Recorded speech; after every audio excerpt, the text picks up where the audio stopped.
नमस्कार दोस्तों, मैं संदीप कुमार कौशिक आप सभी का आपके अपने कार्यक्रम एस्ट्रोनोमोलॉजी 456 में हार्दिक स्वागत करता हूं। दोस्तों, आज हम बात करने जा रहे हैं विभिन्न ग्रहों से विभिन्न प्रकार की जो बीमारियां हमारे शरीर में उत्पन्न हो जाती हैं, यानी कि ग्रहों से जो बीमारियां उत्पन्न होती हैं, आज हम उसी के बारे में बातचीत करने जा रहे हैं। सबसे पहले हम लेते हैं गुरु को, यानी गुरु बृहस्पति को। अगर ये कोई भी ग्रह अगर आपकी कुंडली में ज़्यादा ही प्रभाव हो, उसका बहुत ज़्यादा हो या बहुत ज़्यादा निम्न स्थिति में हो, तब ये बीमारियां उत्पन्न हो जाती हैं। यानी कि उन ग्रहों से संबंधित बीमारियां तभी उत्पन्न होती हैं जब उस ग्रह का प्रभाव बहुत ज़्यादा हो या बहुत ज़्यादा कम हो। अगर मीडियम रहता है, यानी कि नॉर्मल है, तो डिग्री अगर नॉर्मल है किसी भी ग्रह की, तो उससे संबंधित आपको रोग होने के चांसेस बहुत कम है। तो सबसे पहले जो है गुरु ग्रह यानी कि गुरु बृहस्पति जी के बारे में बताते हैं। अगर ये हमारे जो कुंडली है उसमें सही अवस्था में नहीं है, तो पेट की गैस और जो फेफड़े होते हैं उनसे संबंधित बीमारियां हमें दे देते हैं। अब दूसरा नंबर ले लेते हैं हम सूर्य ग्रह। सूर्य ग्रह में आपको बार बार मुंह में थूक आना, झाग आना, दिल की जो धड़कनें हैं वो अप डाउन होना, यानी कि रक्तचाप से संबंधित जो रोग होते हैं वो सारे, ठीक है ना। आपकी शारीरिक ताकत जो है कमजोरी महसूस देना उसमें आपको, और साथ साथ आंखों से संबंधित और हड्डियों से संबंधित रोग भी हो जाते हैं। इसके बाद आते हैं चंद्र ग्रह पर।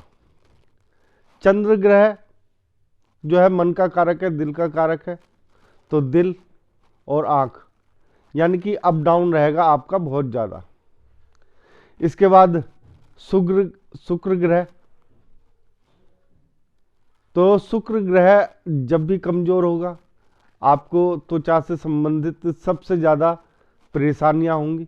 साथ में गुप्त रोग जो होते हैं उनसे संबंधित परेशानियां भी यहाँ पे आपको तंग कर देती हैं, जैसे दाद, खाज, खुजली, ठीक है ना। इस टाइप की बीमारियां जो होती हैं वो सारी की सारी आपको दिक्कत देती हैं। इसके बाद आते हैं हम मंगल ग्रह पर। मंगल ग्रह जब भी आपकी कुंडली में खराब स्थिति में होगा तो रक्त यानी कि खून से संबंधित जो परेशानियां होती हैं वो आपके शरीर में पैदा होंगी। पेट और उसके बाद नासूर या फोड़े, ये फुंसी, ये सब जो होती है ना, ये सब चीज़ें इससे ही होती हैं। और बीमारियां जैसे भगंदर टाइप की जो बीमारियां होती हैं वो भी मंगल ग्रह से ही संबंधित रखती है।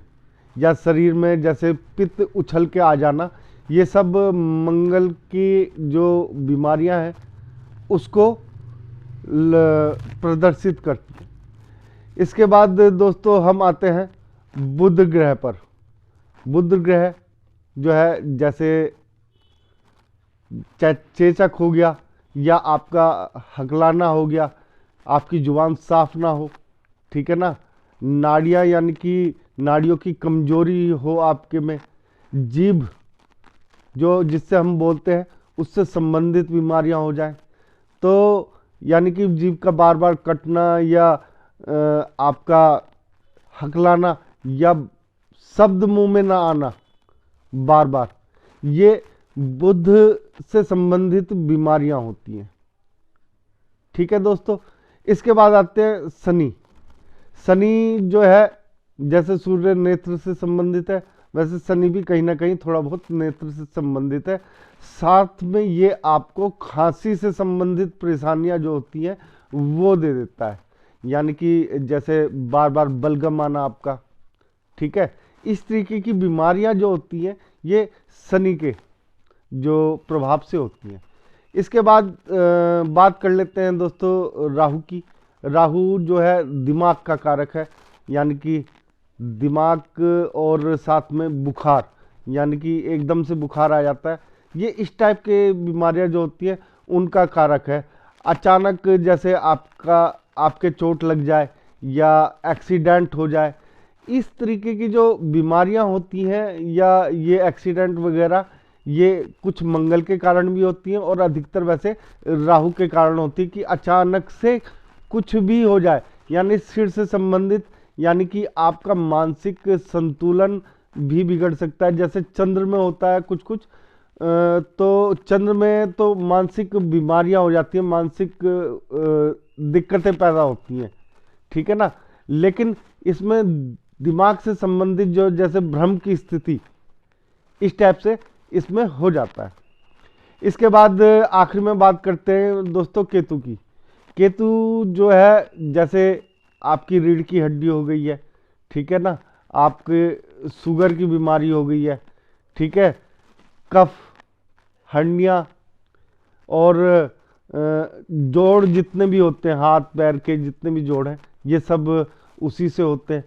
साथ में इससे आपको जैसे कुछ गुप्त रोग जो हो जाते हैं, ठीक है ना दोस्तों, तो इस तरीके की बीमारियां जो है केतु दे जाता है।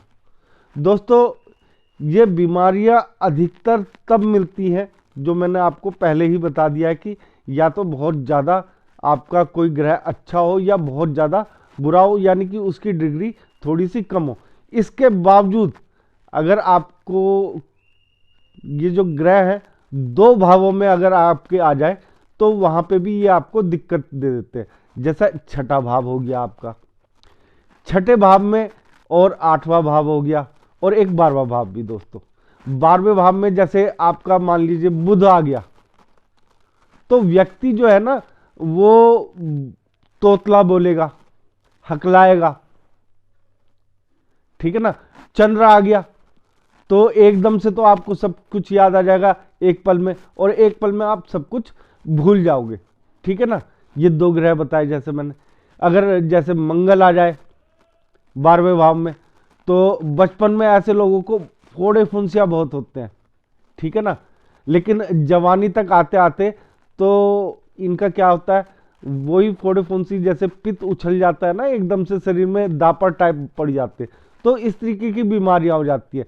जैसे आपका बुध खराब हो गया तो दांत आपके टूट जाएंगे जल्दी, ठीक है ना, 12वें भाव में, क्योंकि छठे को भी देख रहा है ये, ठीक है ना। तो इस तरीके के बीमारियां उत्पन्न हो जाती हैं दोस्तों अगर आप लोगों को हमारे ये छोटा सा कार्यक्रम पसंद आया तो ज़्यादा से ज़्यादा लाइक करें, शेयर करें और हमारे चैनल को सब्सक्राइब करना ना भूलें। जय श्री राम।